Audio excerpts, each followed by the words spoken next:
Boa noite, meu povinho. Eu aqui quase 11h10 da noite, gravando um vídeo para vocês estudarem na casa de vocês do primeiro ano. O tema hoje é a consciência mítica, certo? Por que consciência?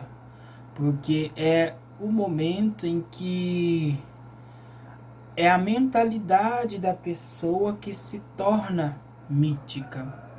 O que é o mito? Por que tem o termo mitologia, né? E qual a relação dessa mitologia com a consciência mítica? Quem é essa pessoa que possui essa consciência mítica, né? Então, Joseph Campbell diz que mitos são pistas para as potencialidades espirituais da vida. Etimologicamente, mito vem do grego mitos, que significa palavra, né? Ou narrativa, né? A consciência mítica é predominantemente em culturas de tradição oral, quando ainda não há escrita, certo? Então, em todas as culturas onde não se tem a escrita, onde não se tem um estabelecimento de palavras, de raciocínio lógico, de conhecimento, onde não tem conhecimento discursivo, nós temos um predomínio de conhecimento mitológico, certo? Que é o que nós vamos ver durante a aula, né? Esse conhecimento mitológico, porque o mito também é uma forma de conhecimento. Por quê? Porque ele é uma narrativa. Sempre o mito vai ser apresentado com uma narrativa, né? Em leituras mais apressadas, o mito ele é uma maneira fantasiosa de explicar a realidade, quando esta ainda não foi justificada pela razão. Então, sempre quando eu não tenho uma explicação lógica, racional de determinado termo, existe uma explicação mitológica, uma explicação fantasiosa, sempre carregada de uma historinha, né? Muito fantasiosa para explicar determinado conhecimento, né? Então, os mitos eles estão presentes em lendas, em fábulas, em crendices, né? Então, imagine um lugar onde não se tem conhecimento racional, onde não se tem um papel escrito, onde não se tem livros, onde não se tem Wikipédia, onde não se tem Google, né? Como o conhecimento ele é passado? Como o conhecimento ele vai ser transmitido, compartilhado para as pessoas? É através da oralidade, é através da conversa, do diálogo, certo? E muitas vezes esse diálogo ele não vai ser lógico, ele não vai ser racional, ele vai ser o quê? Emotivo, ele vai estar pautado no medo, no anseio, no desejo da pessoa, da população. Então, por isso você encontra muito o mito dentro dessas culturas, das culturas tribais, onde não existe conhecimento discursivo, ok? Nós podemos citar exemplos do folclore brasileiro, né? Onde várias histórias, várias crendices de figuras lendárias, figuras dentro da mata mesmo, foram trazidas para o imaginário das pessoas para gerar nessas pessoas o quê? Medo, para gerar temor, para fazer com que as pessoas andassem na linha, né? Então, quem está no poder utiliza muito os mitos para controle da população, tá? Então, isso vamos ver mais para frente. O mito, ele é um processo intuitivo de compreensão da realidade. Ele é o que? Intuitivo. Ele não é discursivo. Por quê? É aquilo que eu sinto, é aquilo que eu percebo, é aquilo que eu quero, é aquilo que eu anseio. Então, olha só, ele expressa o que desejamos ou tememos, como somos atraídos pelas coisas ou como delas nos afastamos, né? Então, a ideia central de maldade a gente não quer, mas a gente quer o bem, certo? Então, quando expressamos o que desejamos ou tememos, então a ideia, ninguém quer ir para o inferno, não é? Nós queremos ir para onde? Para o céu, que é um lugar melhor do que o inferno. Então, nós temos a tendência a ter repulsa daquilo que é ruim, daquilo que nos faz sofrer, e nós desejamos ter aquilo que nos faz bem, certo? Então, o mito ele está dentro deste cenário. A narrativa mítica está impregnada do desejo humano de afugentar a insegurança, os temores e as angústias diante do desconhecido, do perigo e da morte. Os relatos míticos se sustentam na crença, na fé, em forças superiores que protegem ou ameaçam, recompensam e castigam, certo?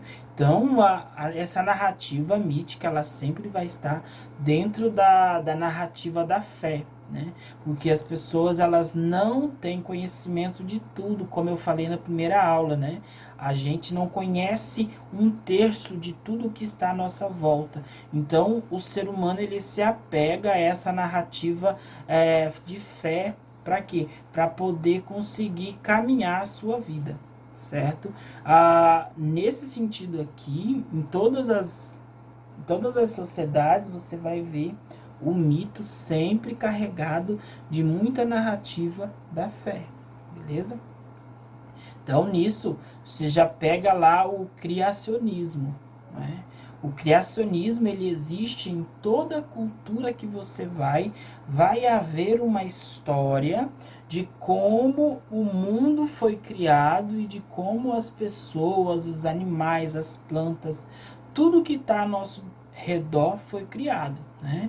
Então, se você acha estranho a história de Adão e Eva, não se preocupe, tem história mais estranha possível no planeta, né? Por exemplo, tem uma, eu não vou me recordar agora qual civilização é.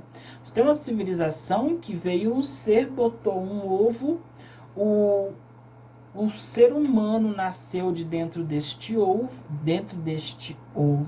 a base desse ovo era a terra e a extremidade desse ovo era o céu.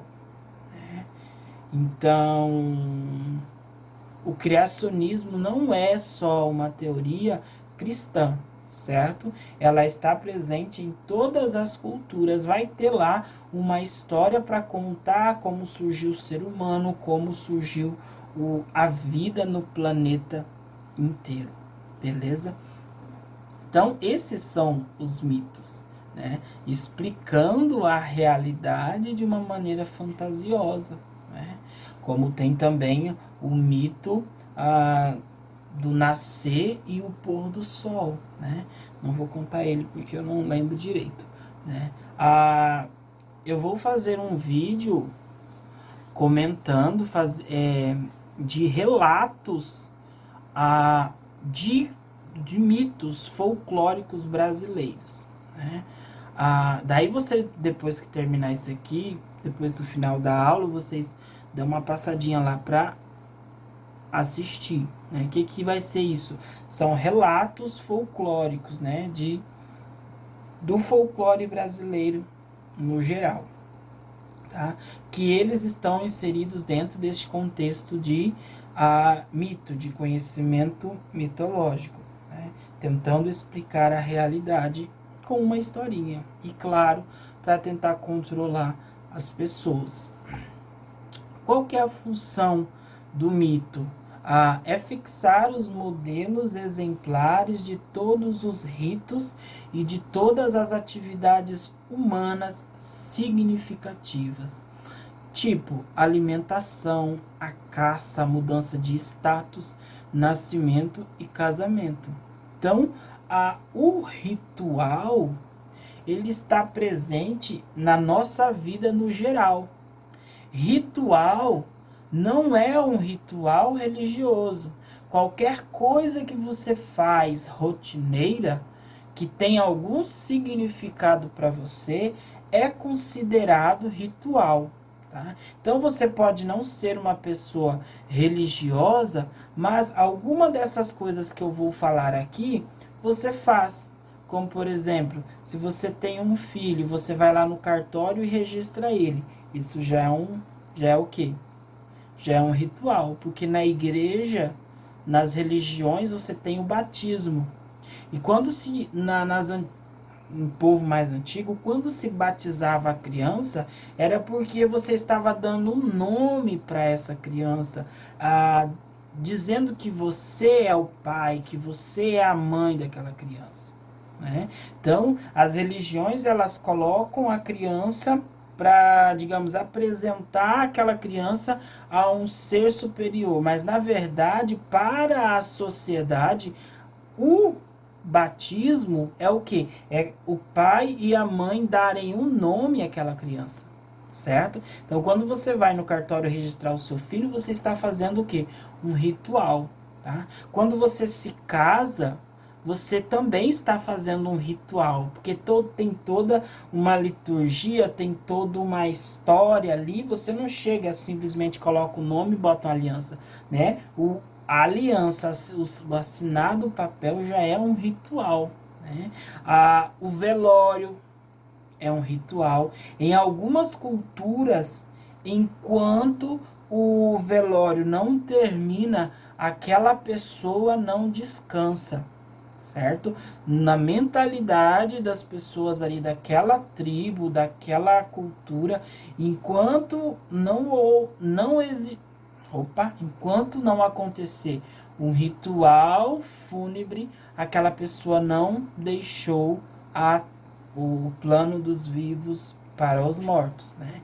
Então, esses rituais fazem parte da rotina do ser humano, tá? Religioso ou não. E por que nós fazemos rituais? Por que nós criamos esses rituais, mesmo não sendo religiosos, né? Porque os ancestrais ou os deuses fizeram, certo? Se a nossa ideia de ancestralidade, como é o caso no Oriente, que eles cultuam muito os ancestrais, nós ocidentais, nós cultuamos mais quem? O Deus, né? O Deus judeu, o Deus cristão, né? Nós cultuamos. Então, tudo o que esses deuses ou ancestrais fizeram em vida, nós também fizemos, nós também fazemos, certo? Então, por isso tem o ritual do batismo, o ritual do casamento, o ritual da vida, da infância para a vida adulta, né? É um tipo de ritual, né? Quem não é religioso tem o ritual também de passagem da infância para a vida adulta. Então, isso faz parte da nossa vida, da nossa rotina, não é só de religiões. Pô, acha que ritual é só aquilo que é feito lá para alguma coisa, para alguma divindade, e não, né? Aquilo que é rotineiro, você acordar todos os dias e ir para o seu trabalho também vai ser considerado um ritual, beleza? Fazia tabu. A consciência tribal, ela é coletiva. Por isso, a transgressão ultrapassa quem violou o tabu, atingindo a família, os amigos e até a tribo.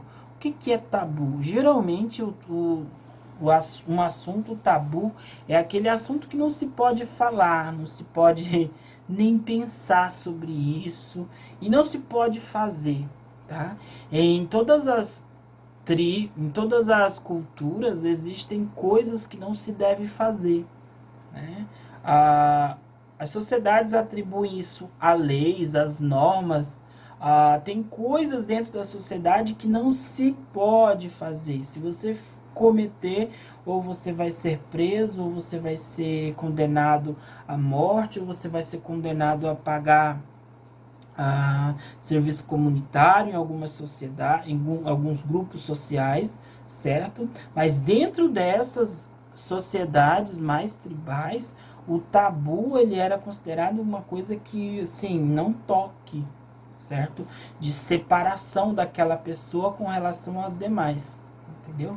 Em várias culturas, a mulher, quando ela está em seu ciclo menstrual, ela é considerada impura. Tá? Em várias culturas, a mulher em ciclo menstrual ela é considerada impura. Então, onde ela senta, ninguém pode sentar. Onde ela está num ambiente fechado, ninguém pode estar. Os utensílios que ela utiliza, ninguém pode estar. O marido não pode ter relações sexuais com ela porque ela está impura. Então, esse tabu também pode ser considerado como o pecado em todas as religiões, entendeu? Porque algo cometido que não se pode cometer, né? Então, a pessoa ali, ela cometeu uma transgressão, ela cometeu algo que é errado, certo? Que não está somente dentro da religião, mas está também dentro da nossa vida social, que nós estamos cercados por normas, por regras e por leis que nós temos que cumprir. A sociedade, ela exige isso. E quando nós não cumprimos, nós somos penalizados.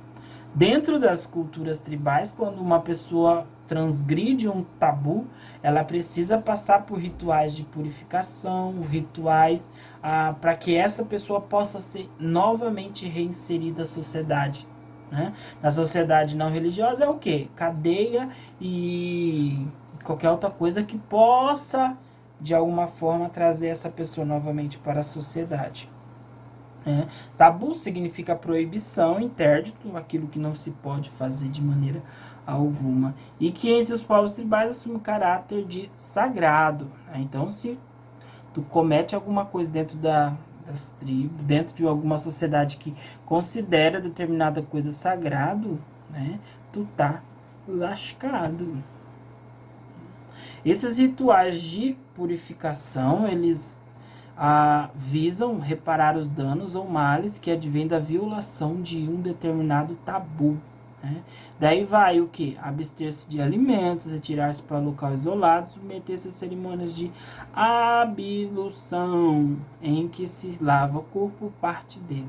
Né? Então, esses são os rituais que as pessoas fazem para se purificar de males que foram feitos e tudo mais. Então, tudo que eu falei até agora é tentando trazer esse cenário da consciência mitológica em épocas em que as pessoas não tinham contato com o conhecimento discursivo. O que é o conhecimento discursivo? O livro, a apostila que você tem na sua mão, ela tem o quê? Ela tem textos, ela tem obra escrita. Alguém se preocupou em criar conhecimento para poder fazer essa apostila. Então você tem acesso a isso, a um conhecimento. Imagine uma época que você não tem isso para você se basear. Você vai acreditar em tudo que falam para você. E isso é o conhecimento mitológico. Né? O conhecimento que era passado de geração a geração.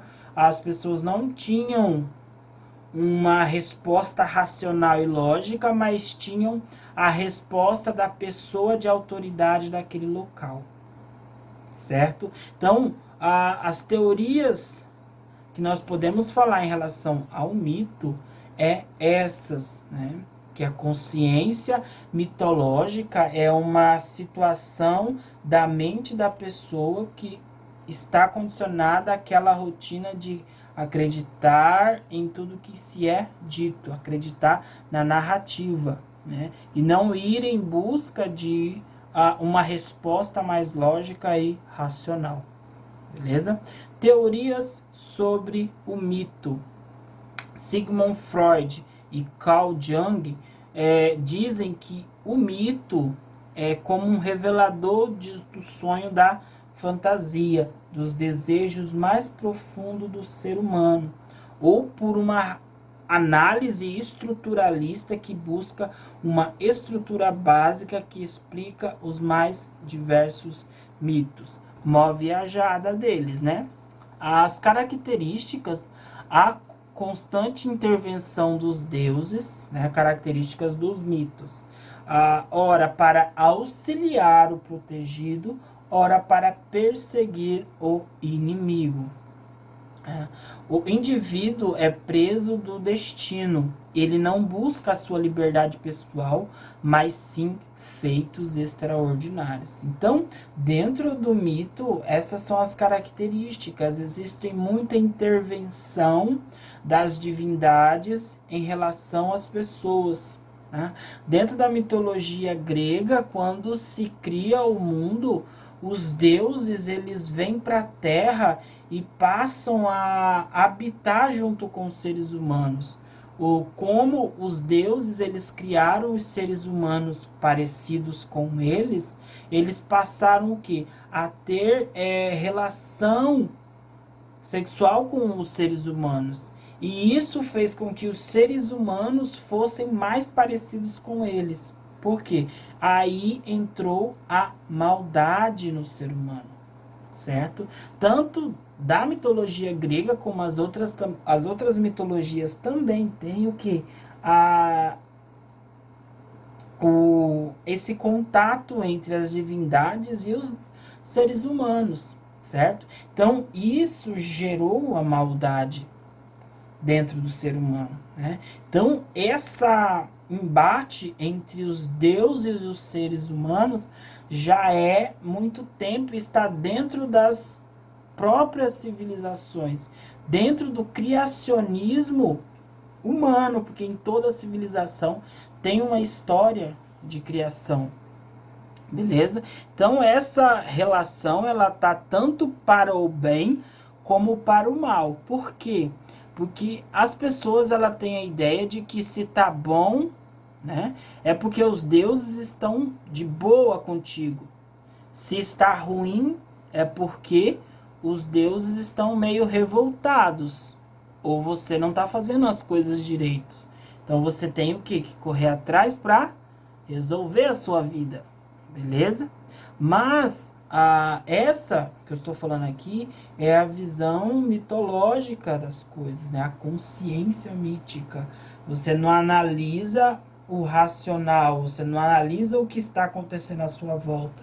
Sempre vai ter um teor espiritual em cima, certo? Por exemplo, se a mulher não engravida, tá? Pode haver um problema fisiológico no homem e na mulher, no casal, e impede que eles tenham filhos. Mas dentro de uma consciência mítica, não vai ser isso, porque não tem uma ideia racional, não tem um conhecimento lógico ali específico sobre isso. Eles vão achar que é uma interferência divina, né? Ou seja, os deuses não querem que você engravide. Então, essa é a consciência mítica. Aí, o que eles iriam fazer se a pessoa pensasse dessa forma? Ia fazer os rituais de purificação, ia fazer os rituais de fertilidade, né? Ia procurar as divindades de fertilidade para quê? Tentar obter alguma bênção, alguma bonificação dos deuses para que a mulher pudesse engravidar. Quando, na verdade, é apenas uma situação fisiológica, né, do casal que não possui, não vai engravidar. Outra situação também é os agricultores na época, né? Eles faziam, plantavam, com o passar do tempo foram entendendo como que funcionavam as estações, o tempo certo para se plantar, o tempo certo para se colher, certo? Mas durante muito tempo eles foram perdendo plantações, as pragas foram chegando, foram consumindo tudo, e toda vez que alguma coisa, a chuva muito forte, qualquer coisa que vinha e prejudicava as plantações, e eles não tinham um conhecimento técnico de como melhorar a plantação, então perdia a colheita. Então o que acontecia? Eles achavam que os deuses não estavam gostando do proceder deles. Então havia-se, né, a criação ali de uma forma de oferenda para esses deuses para ficar tudo kits, né? Então era uma forma de culto não racional ali, certo? Porque eles não entendiam como funcionava toda a dinâmica biológica da Terra, as estações, a questão sobre a água, fertilidade do solo. Então a ideia deles era esse conhecimento mitológico, passado de pai para filho, entende? Então, pessoal, essas são as características principais, né? Tem muita a figura dos deuses, das divindades, dentro do raciocínio mitológico. Então, o indivíduo, ele é presa, né, a essa ideia. Ele não busca liberdade nenhuma nessa ideia. Por quê? Porque ele está baseado no quê? Naquilo que o atrai, naquilo que ele quer e naquilo que ele teme. Entendeu? Então voltamos àquela ideia. Eu tenho medo disso, então eu vou fazer tudo certinho. Entende? Essa é a forma. Por isso que não se libertam da consciência mítica. Então, por que eu tô falando tudo isso? Você tá duvidando da fé das pessoas. Não tô, eu tô só mostrando como funciona a consciência mítica dentro do conhecimento. Porque agora nós vamos falar sobre o conhecimento racional.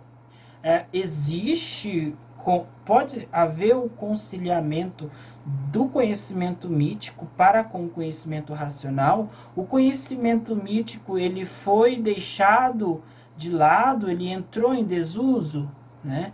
Não, o conhecimento mítico ainda está presente até hoje. O conhecimento mítico, ele ainda permanece no nosso dia a dia. Lembra que você faz rituais todos os dias? Então, o mito, querendo ou não, ele está presente, ele não morreu nas nossas vidas. Augusto Comte explica que a evolução da humanidade pela superação de todas as formas míticas, dessa forma, o mito seria uma tentativa fracassada de explicação da realidade. Augusto Comte, bastante crítico em relação ao mito. Ele e outros pensadores decretaram a morte do mito no século XIX. E olha que a filosofia ela surge lá com os gregos, praticamente no século V, certo? Então ali lá com os gregos já houve uma ruptura, uma quebra, o chamado milagre grego, que é essa passagem do conhecimento mítico para o conhecimento filosófico. Mas lá o mito não morreu ainda. E os pensadores aqui falando que o mito foi decretado a morte dele no século XIX. Mas vocês sabem que o mito está por aí até hoje. O mito ainda é hoje uma expressão fundamental do viver humano. O ponto de partida para se compreender os próprios ser.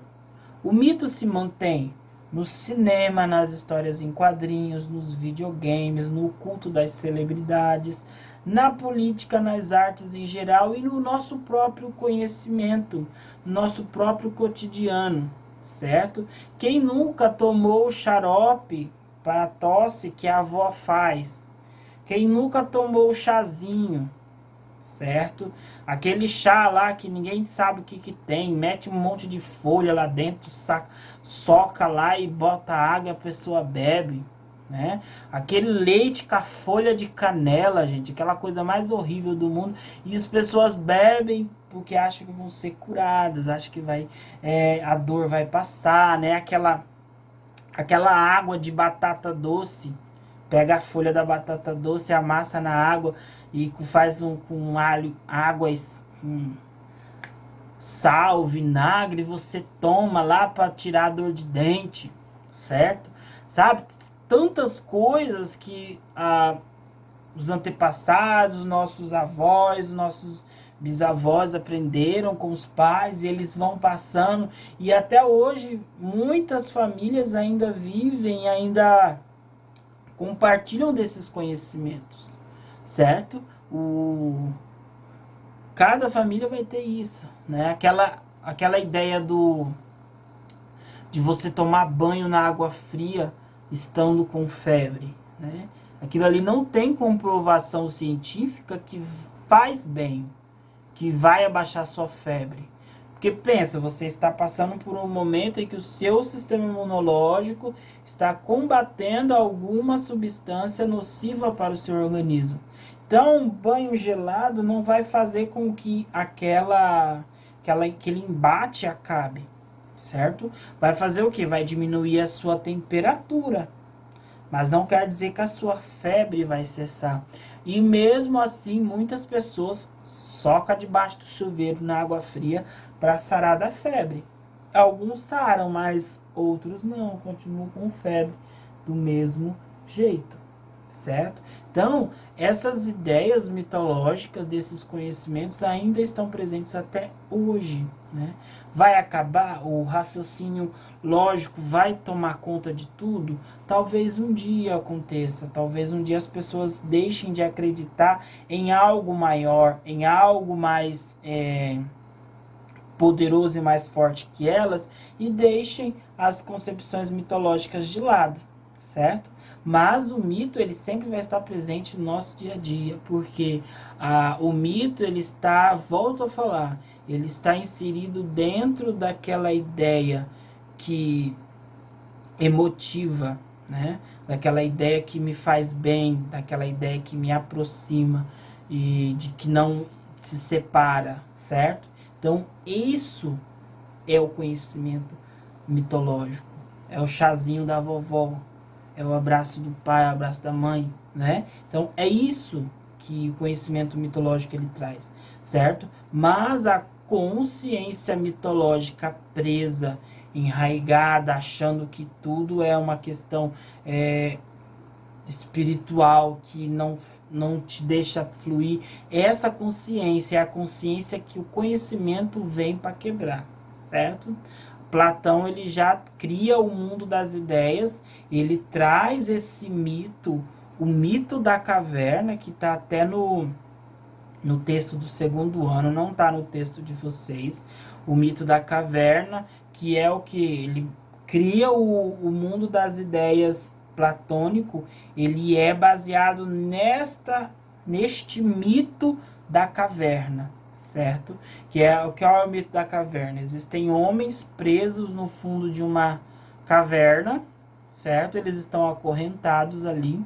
A única coisa que eles conseguem ver, a única luz que eles têm é de uma fogueira que está no fundo que está atrás deles. E essa chama, ela é tão forte que ela passa a fazer com que quem está na porta da caverna, a sombra de quem está na porta reflete na parede de uma forma tão grande que essas pessoas se assustam. Então, não é só soldados que passam por ali, mas também animais. Então, eles reparam naquela sombra e eles vê homens enormes, animais enormes, feras bestiais enormes, são refletidas ali naquela parede. Isso faz com que eles se assustem e vão para mais profundo dessa caverna, com medo do que tem lá fora. E o que existe na caverna? Apenas escuridão. apenas medo, apenas angústia. Um dia, um desses caras consegue escapar dessas correntes e sair dessa caverna. E ele percebe que fora da caverna existe luz, existe calor, existe vento, existe água, né? E ele percebe, é claro que depois de certo tempo, até ele se acostumar com a luz, ele percebe tudo isso que a luz, o conhecimento pode trazer para ele. E ele então decide voltar à caverna. Chegando lá, ele percebe que os seus amigos estão do mesmo jeito que ele os deixou, com medo, apavorados, né? E ele vai para essa caverna com a missão de resgatar os seus amigos e tirar eles das trevas que a caverna tinha colocado e trazer para a luz, que é o conhecimento, que é a libertação, né, da alma do ser humano, da pessoa. E eles... Só que esse cara, como ele vem para trazer uma diferença, ele acaba o quê? Sendo morto. Porque sempre aquela pessoa que tenta mudar, que tenta resgatar alguém, é morta por aqueles que estão presos, né? Então, esse é o mito da caverna de Platão. E faz com que, para representar o que? Essa passagem do conhecimento mitológico para o conhecimento racional. Essa libertação das trevas para a luz. Certo? Por hoje é só e tchau, obrigado.